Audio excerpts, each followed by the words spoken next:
Salut à toutes et à tous les amis, on se retrouve pour la review cette fois-ci de NXT euh, Halloween Havoc Night numéro number 2, donc la nuit numéro 2. Donc pour commencer la soirée, on a eu un spin, The Will Make the Deal, Devil's Ladder and Scarce match, donc un match quand même assez spécial où la WWE a tout simplement fait en sorte que la WWE a tout simplement fait en sorte qu'elle soit mise en avant, tout simplement. Donc peut-être que la WWE a livré un banger parce que, et oui, les Creed Brothers, c'est en 2 soirs, en 2 nuits consécutives, ils ont livré 2 matchs incroyables, franchement. Julius Creed, Boris Ansel Garza, Humberto Carrillo, je vous conseille d'aller le regarder une fois que vous aurez vu celui face à Otis et Chad Gable de Raw. Spécial Halloween, franchement, on a eu un sacré match et les Creed Brothers ont gagné les 2 matchs. C'est un truc de malade mental. On a l'impression qu'ils ont été appelés dans le roster principal, mais en plus de ça, ils ont gagné les 2 matchs. C'est-à-dire que tout simplement, les Creed Brothers sont une des meilleures équipes actuellement à la WWE et on a l'impression qu'ils vont assez rapidement faire leur place, leur nid dans le roster principal. Donc on va bien voir ce qui va se passer. Ensuite, après, donc du coup, on était censé avoir le match de ma protégée de ma doudou, Tiffany Stratton, qui était face à Fallon Henley, mais malheureusement, pour les fans de Tiffany Stratton, dont je fais partie, eh bien, on n'a pas eu cette rencontre malheureusement, parce que au moment où Fallon Henley va arriver pour le match, Tiffany Stratton va l'attaquer dans le dos et la coup. Elle va s'attacher à la jambe de Fallon Henley, donc franchement, je trouve ça petit de la part de Tiffany Stratton de s'attaquer à la jambe de Fallon Henley, où elle va la coincer tout simplement dans la barrière, et puis va lui faire une prise pour lui tirer la jambe, elle va la blesser tout simplement. Je pense pas que ce soit une storyline, contrairement à ce que beaucoup de gens pensent, mais bon, finalement les arbitres vont arriver pour stopper l'attaque de Tiffany Stratton, mais bon, la WWE sait très bien ce qu'elle fait, et j'ai l'impression qu'ils veulent montrer la rage qu'a Tiffany Stratton depuis qu'elle a perdu son titre, et quoi de mieux que de blesser Fallon Henley pour le faire, surtout qu'elles se sont provoquées la semaine passée, donc on va bien voir ce qui se passera par la suite. Ensuite, après, donc on a eu le match pour le NXT North American Championship, donc Nathan Fraser qui a enfin eu sa chance au titre de dernier Dominique Mysterio. Donc Dominique qui a tenté de tricher à plusieurs reprises. Bon, ça, vous en avez l'habitude. Je suppose que Dominique triche assez régulièrement, tout simplement. Donc peut-être que la WWE va faire en sorte que tout simplement Dominique Mysterio soit mis en valeur. Mais bon, l'entrée à façon policière était quand même assez marrante. Bon, Dominique Mysterio, on connaît le catcheur que c'est, la roublardise qu'il a. Donc Fraser va faire un super kick et monter sur le coin pour un splash, mais il va se faire esquiver. Et du coup, c'est Dominique qui va faire le frog splash pour le compte de 3. Donc Dominique Mysterio conserve son titre. Bon, j'ai l'impression que vous êtes comme moi lassé du règne de Dominique Mysterio. Enfin, moi, je suis plus lassé comme avant, c'est-à-dire que j'ai l'impression qu'ils font du mieux possible. Donc finalement, après le match, Dominique va célébrer sa victoire, mais Wesley va faire son retour et s'attaquer à Dominique Mysterio, et puis il va poser avec le titre nord-américain. Nord-américain, ça promet pour la suite tout simplement de voir tout simplement que Wesley pose avec le titre. Ça peut être vraiment intéressant de la part de la WWE de faire en sorte euh, des bonnes choses, donc on verra bien ce qui se passera par la suite. Ensuite, après, donc on a eu le match entre Robert Stone et Braun Breaker. Donc Braun Breaker qui est un des meilleurs catcheurs actuellement à la WWE, donc on va bien voir ce qui va se passer. On a l'impression que Braun Breaker est un catcheur construit pour être mis en valeur et sur les devants de la scène, donc on va bien voir ce que la WWE nous réserve.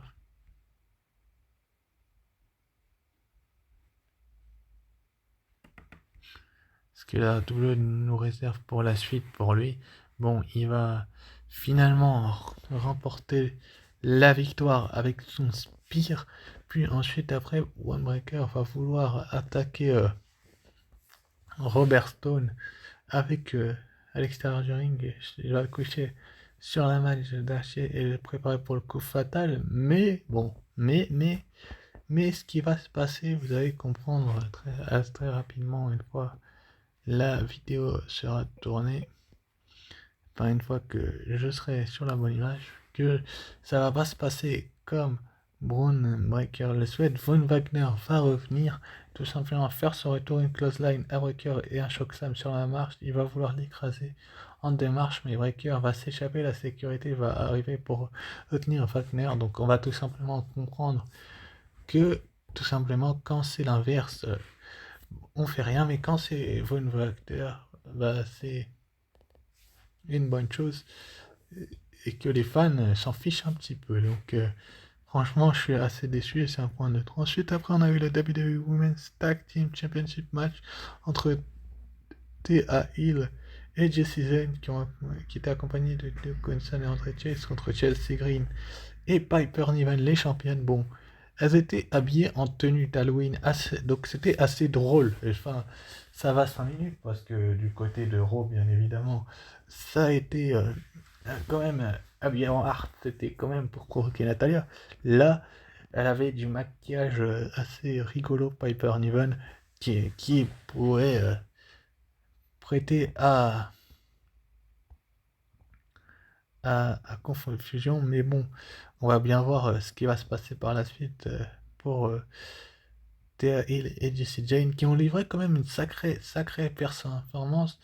Jessie Jane va vouloir tricher, mais Chase va l'empêcher. Ça va permettre à Chelsea Green de faire son Unpredator sur Jane pour le compte de 3. Donc Chelsea Green et Piper Niven vont donc conserver leur titre, et comme vous pouvez le voir sur cette image, Piper Niven était bel et bien maquillée pour l'occasion. Chelsea Green était avec sa tenue habituelle. Enfin bref, c'est un point positif. Ensuite, après, on a eu la finale du tournoi du NXT Women's Breakout Tournament, la grande finale entre Kelani Jordan et la femme Ayaya, donc Lola Vice.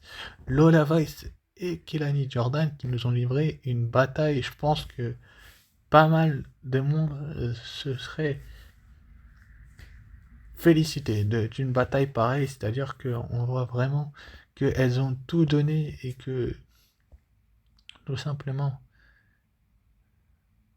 la WWE aurait pu donner autre chose qu'une performance pareille, mais bon, Kelani Jordan, elle n'a pas du tout démérité, et franchement, Lola Vice non plus, et elles m'ont impressionné toutes les deux. Je vous cache pas que Yaya a fait un très bon choix en choisissant Lola Vice, qui a été une catcheuse quand même assez impressionnante tout au long du breakout tournament. D'ailleurs, c'est Lola Vice qui va s'imposer en évitant le mucho de Jordan pour le faire son round kick pour le compte de 3, donc le round kick qui permet à Lola Vice d'être la breakout star de l'année, donc 2023. Donc on va bien voir quand est-ce qu'elle va décider d'utiliser son contrat, donc on verra bien ce qui se passera par la suite. Ensuite, après, on a eu le main event pour le NXT Championship. Donc là, ça a été vraiment un banger. Donc Carmelo Hayes, Ilya Dragunov, chapitre 3, Ilya Dragunov qui est à sa seconde défense de titre, je vais y arriver. C'est la nuit numéro 2, ça tombe bien, mais là c'était vraiment un match que les deux hommes ont fait incroyablement. Donc on a eu le torpedo Mesco à travers la table des commentateurs de Dragunov sur Ace. Ace a résisté à bon nombre de prises. Et finalement, c'est avec alors que Ace bloque un code breaker et s'apprête à faire son finisher, que Trick Williams va arriver et il va être assez furieux.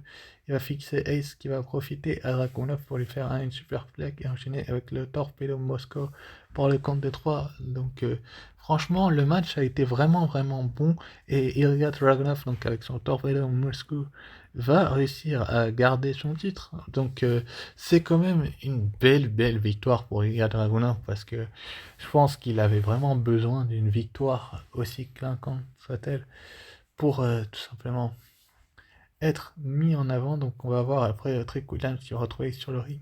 Il va le relever et le regarder. Ça va être quand même assez intéressant de voir ce qui va se passer dans les prochaines semaines entre Carmelo Hayes et Trick Williams. Est-ce qu'on va avoir une chose intéressante? Enfin, on verra bien ce qui se passera.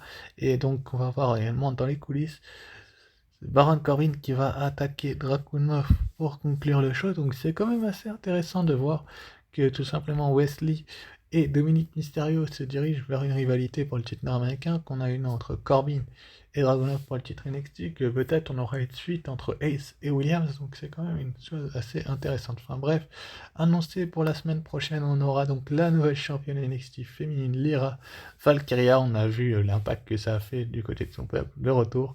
On aura également les qualifications, début des qualifications pour NXT Dateline pour la Iron Survivor Challenge qui vont commencer la semaine prochaine. Donc vous verrez bien les participants qu'on aura dans cette rencontre-là. Deadline qui sera le dernier pay-per-view de l'année 2023. Et oui, c'est passé vite. Et on aura un match pour l'Heritage Cup suite à ce qui s'est passé dans la nuit numéro 2 d'Halloween Havoc entre Noam Dar et Akira Tozawa. Est-ce que Akira Tozawa va réussir à mettre Noam Dar en difficulté et au tapis? On verra bien ce qui se passera. Ce qui est certain, c'est que je vous remercie d'avoir suivi cette vidéo et que je vous dis à très vite pour une autre, pour une nouvelle vidéo.